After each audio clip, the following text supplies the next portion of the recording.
Hello everybody, आज हम discuss करेंगे ऑड टू ऑटम का सेकंड स्टैंजा, जिसमें पोएट पर्सोनिफाई कर रहे हैं ऑटम सीजन को। इससे पहले वाले स्टैंजा में यानी फर्स्ट स्टैंजा में हमने देखा कि पोएट ने ऑटम सीजन की सीनिक ब्यूटी के बारे में डिस्क्राइब किया है, यानी ऑटम सीजन हमें कैसा नजर आता है, ऑटम सीजन में कैसे ये फलों के पकने का सीजन होता है, ऑटम सीजन के अपने फ्लावर्स होते हैं। यानी why talk of only spring, केवल स्प्रिंग में ही ब्यूटी नहीं है, ब्यूटी ऑटम में भी है। तो फर्स्ट स्टैंजा में वही कुछ सीनिक ब्यूटी, फलों के पकने का सीजन, फ्लावर्स, अपने फ्लावर्स होते हैं ऑटम सीजन के, यही सब कुछ पोएट ने डिस्क्राइब किया था। और in the second stanza poet ने पर्सोनिफाई किया है ऑटम को चार तरह से।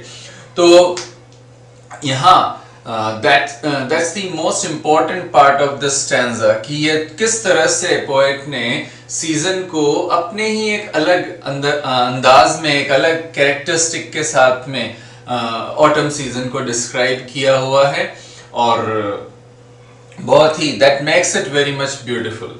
So let's see किस तरह से बात यहाँ पर कन्वे हुई है। So who hath not seen thee oft amid thy store? तो पोएट ये जो स्टार्टिंग है यहाँ पर रेटोरिकल क्वेश्चन का यूज किया हुआ है। तो रेटोरिकल क्वेश्चन मतलब होता है ऐसा क्वेश्चन जो पोएट आंसर डिमांड नहीं कर रहा, बल्कि अपनी बात को एम्फसाइज करने के लिए, अपनी बात पर अधिक जोर देने के लिए इसका यूज कर रहा है। तो who hath not seen thee oft amid thy store? तो who has not seen you often in the middle of or amid your store? ऐसा इसका सिंपल अगर हम मीनिंग देखें तो इसका मीनिंग है कि तुम्हें अगर देखना हो या तुम्हें ऑटम सीजन को अगर ऑब्जर्व करना हो, अगर ढंग से देखना हो, तो कहाँ देखा जा सकता है?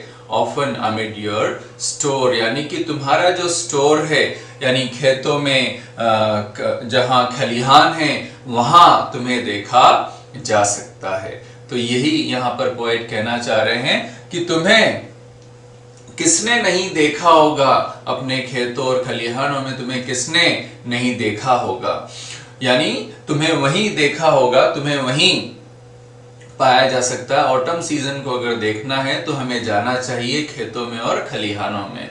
Whoever seeks abroad, तो पोएट ये कहता है Whoever seeks abroad may find thee sitting careless on a granary floor, यानी जो कोई भी ऑटम सीजन को अब्रोड, कहीं और ढूंढ रहा हो कि ऑटम कहाँ है, ऑटम किधर है, तो कहीं और वो अगर सर्च कर रहा है, कहीं बाहर अगर कहीं सर्च कर रहा है, तो कोई फायदा नहीं है, क्योंकि तुम्हें तो कहाँ ग्रेनरी फ्लोर यानी खलिहान के फर्श पर बैठे देखा जा सकता है, वो भी कैसे? केयरलेस। यानी पोएट का कहना है Whoever seeks abroad may find thee sitting careless on a granary floor, यानी जो कोई भी तुम्हें अब्रोड यानी बाहर कहीं तलाश रहा हो या देखता हो या ढूंढ रहा हो, तुम्हें वो कहाँ पा सकता है? उसे कहीं जाने की जरूरत नहीं है। ऑटम सीजन को देखने के लिए उसे कहीं जाने की जरूरत नहीं है। वो ऑटम सीजन को ग्रेनरी फ्लोर पर केयरलेसली बैठा हुआ, यानी कि खलिहान के फर्श पर जहां अनाज को इकट्ठा किया जाता है, वहां फर्श पर बड़े केयरलेसली बैठे हुए देखा जा सकता है। Yes, thy hair soft lifted by the winnowing wind. तो यहाँ पर ये पहला पर्सोनिफिकेशन है एज ए विनोवर। यहाँ पर पोएट ने ऑटम सीजन को पर्सोनिफाई किया हुआ है, और विनो करना होता है अनाज को फटकारना, जो सुपड़े में लेकर के जो फटकारते हैं, तो उसकी बात यहाँ पर हो रही है।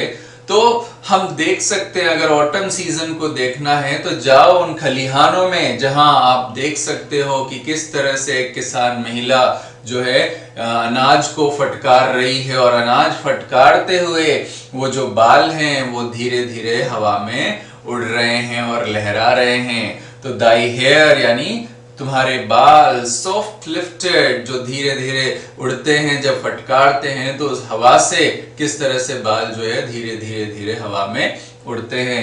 तो अगर ऑटम सीजन को देखना है तो जाओ उन खलिहानों में, वहां विनो करते हुए, फटकारते हुए आप उन महिलाओं को देख सकते हो। ऑटम सीजन में ये होता है, ऑटम सीजन में विनोइंग का काम होता है।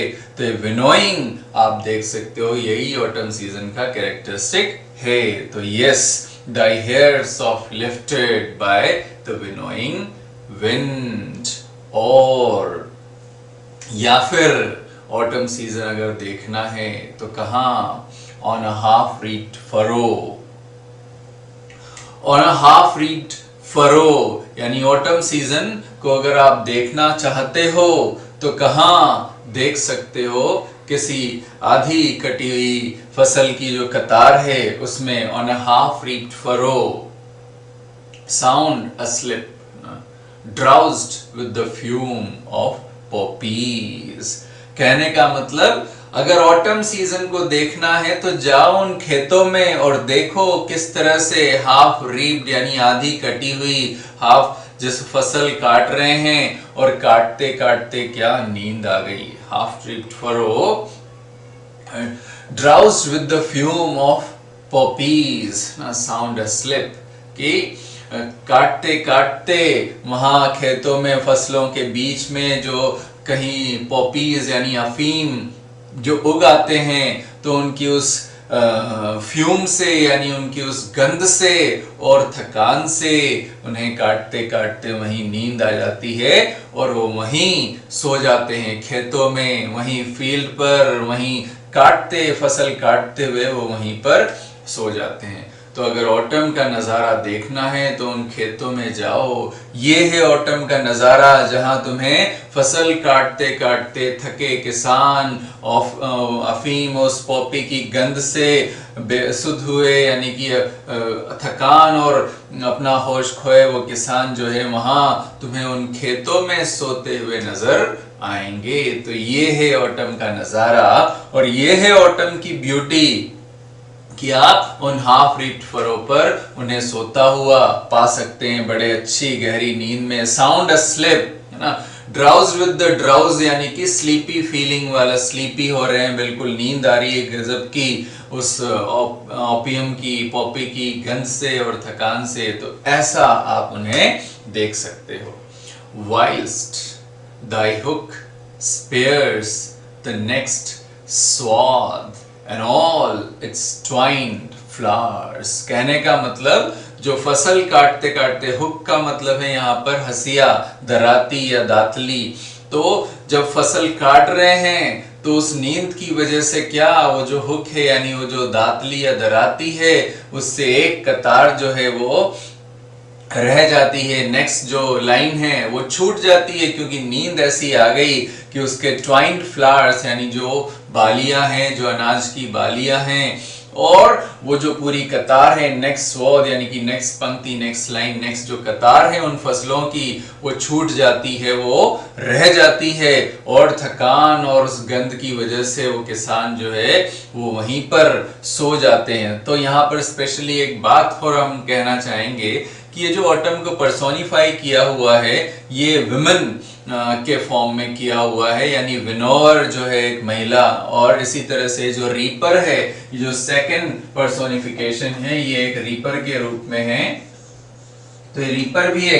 तो आप ऐसे ही एक फसल काटती हुई महिला को वहां अच्छी नींद लेते हुए, साउंड स्लीप लेते हुए आप देख सकते हैं, आप वहां पर उन्हें सोता हुआ देख सकते हैं। तो ये है ऑटम का नज़ारा।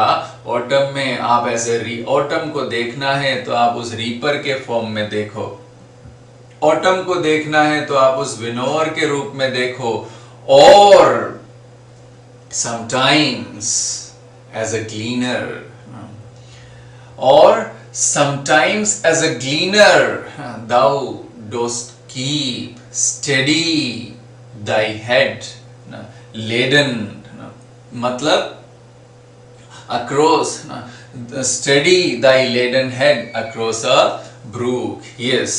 और sometimes like a gleaner, thou dost keep steady thy laden head across a brook. यानी पोएट ये बताना चाह रहा है कि किस तरह से आप ऑटम को एक ग्लीनर के रूप में भी देख सकते हैं. यस, ग्लीनर मतलब जो अब अनाज को इकट्ठा करने वाला, यानी कि पहले विनोइंग हमने बताया, फिर रीपिंग हमने बताया, यानी फसल को काटने वाली महिला के रूप में, और उसके बाद फसल जब कट गई तो अनाज और स्ट्रो जो है, अनाज और हस्क भूसा जो है, वो जो सेपरेट करने का काम होता है.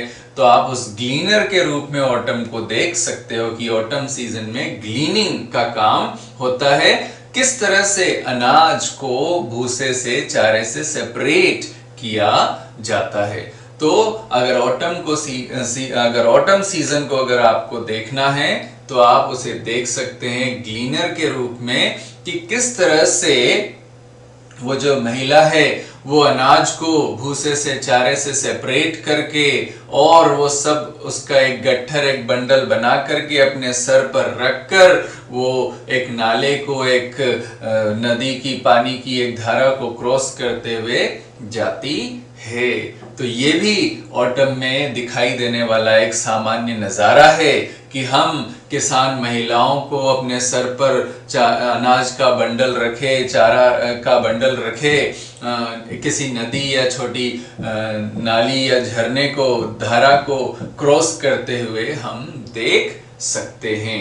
लेडन का मतलब लदा हुआ, तो सर पर लादे हुए. ब्रूक यानी कि कोई छोटी नदी या धारा, तो उसको क्रॉस करके वो जाते हैं अपने सर पर वो गट्ठर रखे हुए. तो ये भी ऑटम सीजन का एक सामान्य नजारा होता है. और न केवल विनोअर, न केवल रीपर, न केवल ग्लीनर, बल्कि यहाँ पर एक और पर्सोनिफिकेशन है, दैट इज साइडर प्रेसर. कहने का मतलब और बाय अ साइडर प्रेस. और ऑटम सीजन को हम ऐसे भी देख सकते हैं, और by a cider press with patient look watching the last oozings hour by hour. कहने का मतलब साइडर प्रेस जिसमें फलों का रस निकाला जाता है. तो ऑटम सीजन को अगर देखना है तो आप जाओ वहां उन खेतों और खलिहानों में, और आप देख सकते हो एक महिला जहां फलों का रस निकाला जा रहा है, बैठे बैठे उनकी लास्ट ड्रॉप को भी देख रही है, बड़े पेशेंटली, बड़े धैर्य के साथ, बड़े धैर्य को मतलब पेशेंस को फॉलो ऑब्जर्व करते हुए वो बड़े धीरज के साथ में वो नज़ारा देख रही है कि कैसे उसकी एक एक बूंद जो है वो रस की निकल रही है और इकट्ठी हो रही है. तो ये भी ऑटम सीजन का एक सामान्य नज़ारा है. ये भी ऑटम सीजन का एक कैरेक्टरिस्टिक है कि ऑटम सीजन में आप ये सारी एक्टिविटीज होते हुए देख सकते हैं कि कैसे अनाज को फटका जा रहा है. तो ऑटम अगर देखना है तो आप ऐसे देखें, ये ऑटम का नज़ारा है कि वास्तव में ऑटम सीजन अपने आप में कितना ब्यूटीफुल है. उसकी एक डिफरेंट काइंड ऑफ ब्यूटी है. आप विनोइंग देख सकते हैं, आप रीपिंग यानी फसल किस तरह से कट रही है, और क्योंकि जब फलों के पकने का सीजन है तो फल तोड़े जाएंगे, फसलें काटी जाएंगी. तो उस ब्यूटी को पोएट ने यहाँ इसमें इंक्लूड किया है. तो ये 4 पर्सोनिफिकेशन, जिसमें से लास्ट वन जो है वो है साइडर प्रेसर. तो इस तरह से पोएट ने 4 वे में ऑटम सीजन को पर्सोनिफाई किया है, और अंत में किस तरह से एक महिला जो है वो साइडर प्रेस के पास में बैठकर उन अंतिम ड्रॉप्स को भी, एक एक बूंद जो उसकी इकट्ठी हो रही है वो कितना इम्पोर्टेंट होता है उनके लिए, कितना धैर्य के साथ वो उसका इंतजार करते हैं, घंटों तक बैठे हुए वो उसे देखती रहती है. तो यही ऑटम सीजन का नज़ारा है, ऑटम सीजन की ब्यूटी है. तो इसके साथ ही अब एक लास्ट स्टैंजा इस पोएम में हमारा बच रहा है. उसके लिए हम फिर से देखेंगे, फिर से मिलेंगे अगले वीडियो में. तब तक के लिए थैंक यू वेरी मच.